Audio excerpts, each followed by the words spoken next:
A very good morning to dear students. आज हम पढ़ेंगे ऑक्सिलरीज टू ट्रेड, व्यापार की सहायक क्रियाएं। ये कॉमर्स का ही पार्ट है। उसके दो पार्ट पढ़े थे हमने, एक ट्रेड और दूसरा ऑक्सिलरीज टू ट्रेड। ट्रेड के बारे में हम पढ़ चुके हैं। आज टर्न है ऑक्सिलरीज टू ट्रेड, व्यापार की सहायक क्रियाएं। All those activities which are undertaken to overcome the hurdles appearing in the way of trade are called auxiliaries to trade। ऐसी सभी क्रियाएं जो व्यापार में आने वाली विभिन्न बाधाओं को दूर करने के लिए की जाती हैं, व्यापार की सहायक क्रियाएं कहलाती हैं। नहीं याद रहे, यहाँ से याद रख लो।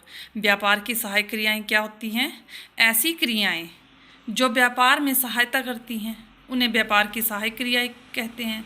अब व्यापार में क्या क्या सहायता करती हैं, व्यापार के अंदर कौन कौन सी बाधाएं आती हैं, जैसे ये एक टेबल के द्वारा बताया गया है। सबसे पहली जो आती है इसमें वो है हिंड्रेंस ऑफ पर्सन, व्यक्तियों की बाधा। उसको दूर कौन करता है? सॉल्यूशन क्या है उसका? मिडलमैन या मध्यस्थ। मिडलमैन होते हैं होलसेलर और रिटेलर, इन दोनों को जो है वो मिडलमैन जो है वो कहा जाता है। क्योंकि सबसे पहले आता है आपका प्रोड्यूसर, उसके बाद होलसेलर, उसके बाद रिटेलर और उसके बाद आते हैं कस्टमर। तो प्रोड्यूसर से वस्तु पहुंचानी कस्टमर तक, तो बीच में दो लोगों को पार करके जाना पड़ेगा, वो हैं होलसेलर और रिटेलर। इन दोनों को हम कहते हैं मिडलमैन। जब माल बनता है तो कस्टमर तक पहुंचाने के लिए मिडलमैन जो है वो हेल्प करते हैं। तो सबसे पहली बाधा कौन सी आती है? व्यक्तियों की बाधा, जो कि कौन दूर करते हैं? मध्यस्थ यानी कि middleman. Second, hindrance of place, स्थान की बाधा। इसको दूर करने के लिए क्या है इसका solution? Transport and communication. Transport और कम्युनिकेशन के मींस जो हैं वो इनको सॉल्व करते हैं, इस बाधा को दूर करते हैं। क्योंकि एक स्थान से दूसरे स्थान तक माल पहुंचाना होता है तो ट्रांसपोर्टेशन जो है वो हमें हेल्प करती है। तो ये सारी जो है वो व्यापार की सहायक क्रियाएं हैं। ऑक्सिलरी टू ट्रेड पढ़ रहे हैं तो ये सारी क्या हैं? व्यापार की सहायक क्रियाएं हैं, क्योंकि ये सब व्यापार में सहायता करती हैं। जैसे मिडलमैन ने भी सहायता की, ट्रांसपोर्टेशन और कम्युनिकेशन के साधनों ने भी हेल्प की। अब थर्ड है हिंड्रेंस ऑफ टाइम, समय की बाधा।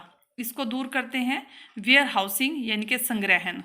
संग्रहण का मतलब है जब माल बनता है, बहुत ज़्यादा मात्रा में बना लिया जाता है, सारा का सारा माल उसी टाइम मार्केट में बिक नहीं जाता, तब तक के लिए माल कहाँ पर रखा जाता है? वेयर हाउस में, गोदामों में रखा जाता है। वेयर हाउसिंग की जाती है, संग्रहण किया जाता है, उनका इकट्ठा करके रखा जाता है वेयर हाउस में। तो इस तरह समय की बाधा, हिंड्रेंस ऑफ टाइम को कौन दूर करता है? Warehouse. आगे है हिंड्रेंस ऑफ रिस्क, इसको दूर करता है इंश्योरेंस। जोखिम की बाधा को कौन दूर करता है? बीमा। जब माल चल पड़ा प्रोडक्शन प्लेस से तो कस्टमर तक पहुंचने के लिए बीच में बहुत सारी बाधाएं आएंगी, बहुत सारा रिस्क होता है कि माल को कहीं नुकसान ना पहुंच जाए। तो इसके लिए माल का क्या करवा लिया जाता है? इंश्योरेंस। तो इंश्योरेंस कंपनी भी क्या करती है? हेल्प करती है। ये भी व्यापार को चलाने में सहायता करती है। नेक्स्ट आया हिंड्रेंस ऑफ फाइनेंस। बिजनेस करना हो तो फाइनेंस की प्रॉब्लम तो रहती है, तो इसको दूर कौन करता है? बैंकिंग। बैंक वाले जो है, बैंक से लोन लिया जा सकता है बिजनेस के लिए, तो बैंक जो है वो हमारी फाइनेंस की प्रॉब्लम को दूर करता है। नेक्स्ट और लास्ट जो है वो हिंड्रेंस ऑफ इंफॉर्मेशन। जब माल बनता है तो हमें पता नहीं कंपनी को कौन सा माल बनाया है, तो इसके पता हमें कहाँ से पता चलेगा? एडवर्टाइजिंग। तो एडवर्टाइजिंग जो है वो हमें हेल्प करती है नई वस्तु को के बारे में इन्फॉर्म करने के लिए। तो इस तरह से सूचना की बाधा को विज्ञापन दूर करता है। तो ये सारी बाधाएं हैं और ये सारे इनको दूर करते हैं। तो ये होगी सारी ऑक्सिलरीज टू ट्रेड, व्यापार की सहायक क्रियाएं। व्यापार की सहायक क्रियाएं वो होती हैं जो व्यापार को चलाने में हेल्प करती हैं। ये सारी व्यापार की सहायक क्रियाएं हैं, ये व्यापार को चलाने में हेल्प करती हैं, इसलिए इनको जो है वो ऑक्सिलरीज टू ट्रेड कहा जाता है। ये हिंड्रेंसेस आती हैं बिजनेस में, ये बाधाएं आती हैं और इनको ये लोग जो है वो दूर करते हैं। अब हम डिफरेंस करेंगे किस किस के बीच में, इंडस्ट्री, कॉमर्स और ट्रेड। इन तीनों के बारे में हम पढ़ चुके हैं, इंडस्ट्री क्या होती है, कॉमर्स क्या होता है और ट्रेड क्या होता है। अब इन तीनों का हम डिफरेंस पढ़ेंगे तो तीनों ज़्यादा क्लियर हो जाएंगे। तो ये कॉलम बना लिए हैं। सबसे पहला आधार यानी कि बेसिस के लिए, सेकंड में लिखेंगे इंडस्ट्री, अगले में लिखेंगे कॉमर्स और उससे अगले में लिखेंगे ट्रेड। सबसे पहला पॉइंट, एक्टिविटी, क्रिया। क्रिया का मतलब है कि इसमें कौन सी एक्टिविटी की जाती है, इंडस्ट्री में, कॉमर्स में कौन सी एक्टिविटी की जाती है और ट्रेड में कौन सी एक्टिविटी की जाती है। इंडस्ट्री में हम क्या करते हैं, production of goods and services, वस्तुओं और सेवाओं का उत्पादन करते हैं। ये आपने भी देखा है कि रॉ मटेरियल को ये फिनिश्ड गुड्स में जो है वो प्रिपेयर करता है। तो यानी कि ये production of goods and services करता है। कॉमर्स क्या करता है, अभी भी पढ़ा है आपने, distribution of goods and services, goods और सर्विसेज का डिस्ट्रीब्यूशन करता है, ये वितरण का काम करता है, यानी कि पहुंचाता है कस्टमर तक।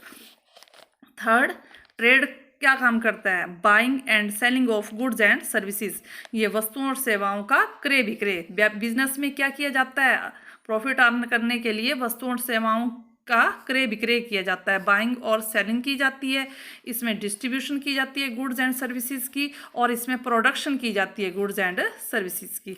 सेकेंड पॉइंट, कैपिटल रिक्वायरमेंट, पूंजी की आवश्यकता किस में ज़्यादा होती है और किस में कम। इंडस्ट्री में both working and fix capital on a large scale, क्योंकि इंडस्ट्री में जो है वस्तुएं मैन्युफैक्चर की जाती हैं, इसलिए यहाँ पर ज़्यादा पूंजी चाहिए होती है, लार्ज स्केल पे पूंजी चाहिए। अब पूंजी दो प्रकार की होती है, एक होती है वर्किंग कैपिटल और दूसरी होती है फिक्स कैपिटल। अब आपको इतना नहीं पता चलेगा वर्किंग कैपिटल क्या होती है, फिक्स कैपिटल क्या होती है, तो शॉर्ट में मैं आपको बता देती हूँ कि वर्किंग कैपिटल वो होती है जो हमारी दिन भर के छोटे मोटे कामों के लिए खर्च होती है, और फिक्स कैपिटल वो होती है जो बिजनेस में एसेट्स खरीदने के लिए काम आती है। जैसे बिजनेस शुरू करना है तो बिल्डिंग चाहिए, फर्नीचर चाहिए, प्लांट एंड मशीनरी चाहिए, तो इस तरह के कार्यों के लिए जो पूंजी खर्च की जाती है उसे बोलते हैं फिक्स कैपिटल। और जो कर्मचारियों को जैसे सैलरी दी जाती है, वेजेस दी जाती है, छोटे मोटे और कई प्रकार के खर्चे होते हैं बिजनेस के अंदर, तो उसको बोलते हैं वर्किंग कैपिटल। तो इंडस्ट्री में दोनों ही कैपिटल जो है वो लार्ज स्केल पर चाहिए, वर्किंग कैपिटल भी और फिक्स कैपिटल भी। और कॉमर्स में मोर working capital and less fix capital, क्योंकि इसमें डिस्ट्रीब्यूशन करना होता है, इसमें डिस्ट्रीब्यूशन का ही काम होता है, कस्टमर तक वस्तुएं पहुंचानी होती हैं, तो ये इसमें वर्किंग कैपिटल जो है वो मोर working capital and less fix capital, इसमें वर्किंग कैपिटल ज़्यादा चाहिए और फिक्स कैपिटल जो है वो कम चाहिए। फिक्स कैपिटल वहीं चाहिए होती है जहाँ पर बिजनेस शुरू करना होता है, बिल्डिंग चाहिए, फर्नीचर चाहिए, जो कि इंडस्ट्री में होता है। थर्ड है, ट्रेड में कौन सी कैपिटल ज़्यादा चाहिए होती है या कौन सी कम, less working capital depending on the nature of business, इसमें वर्किंग कैपिटल जो है वो कम चाहिए होती है, वो भी डिपेंड करता है कि नेचर ऑफ बिजनेस कैसी, किस तरह का बिजनेस कर रहे हैं, उसी हिसाब से जो है वर्किंग कैपिटल जो है वो वैसे कम चाहिए होती है, और बाकी जो है वो फिक्स कैपिटल जो है वो नेचर ऑफ बिजनेस पे डिपेंड करती है।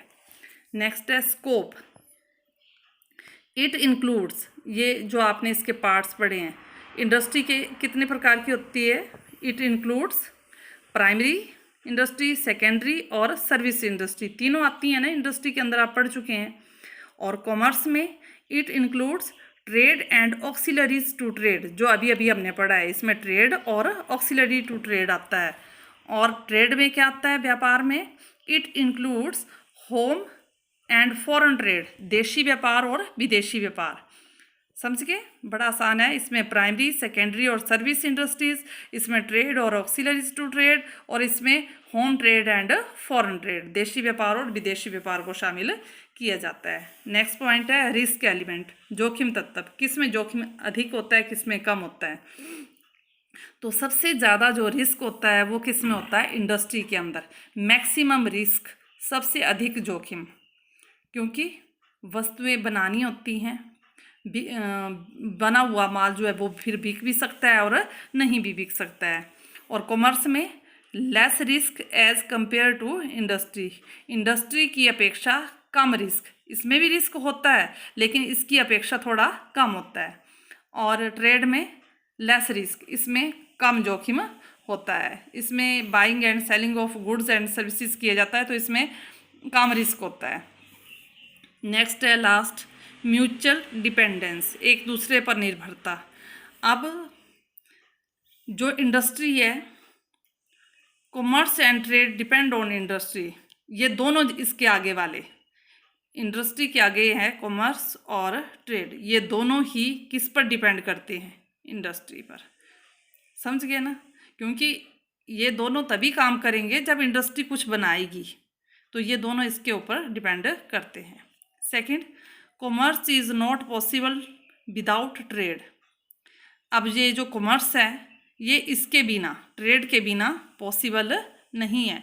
ट्रेड होगा तो कॉमर्स होगा, अगर ट्रेड नहीं होगा तो कॉमर्स नहीं होगा, क्योंकि कॉमर्स का काम है डिस्ट्रीब्यूशन का, तो डिस्ट्रीब्यूट ये आगे करेगा, ट्रेड में माल कस्टमर तक पहुंचाएगा, लेकिन जब ये नहीं होगा तो ये भी नहीं होगा।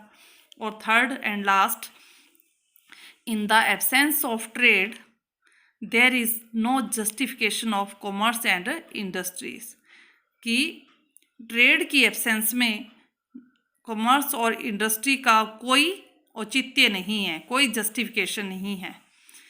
अगर ये नहीं होगा, ट्रेड नहीं होगा, तो ये दोनों भी नहीं होंगे, क्योंकि ट्रेड में जो है वो माल कस्टमर तक पहुंचाया जाता है, तो ये तभी पहुंचाया जाएगा अगर ट्रेड होगा। तो अगर ट्रेड नहीं है तो इन दोनों को, इसको माल बनाने का कोई फ़ायदा नहीं होगा और इसको माल डिस्ट्रीब्यूशन का कोई फ़ायदा नहीं होगा। ये माल बनाएगा तो इसका माल आगे कोई डिस्ट्रीब्यूट ही नहीं करेगा अगर ये नहीं होगा तो यानी कि तीनों जो हैं वो एक दूसरे पर क्या करते हैं? डिपेंड करते हैं, तीनों एक दूसरे के साथ जुड़े हैं, इंडस्ट्री, कॉमर्स और ट्रेड।